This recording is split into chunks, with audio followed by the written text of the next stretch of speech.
சபரிமலையில் இனிவரும் காலங்களில் உடனடி தரிசன முன்பதிவு முறை ரத்து செய்யப்படுவதாகவும் பக்தர்கள் ஆன்லைனில் மட்டுமே முன்பதிவு செய்ய வேண்டும் என்றும் அறிவிக்கப்பட்டுள்ளது.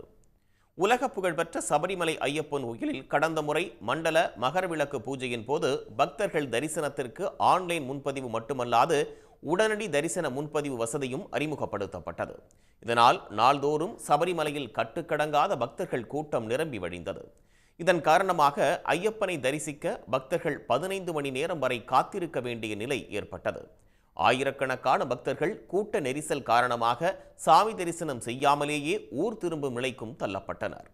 இந்த விவகாரத்தில் கேரள அரசு மற்றும் திருவிதாங்கூர் தேவஸ்தானம் மீது பக்தர்களும் அரசியல் கட்சி தலைவர்களும் கடும் அதிருப்தியை தெரிவித்தனர்.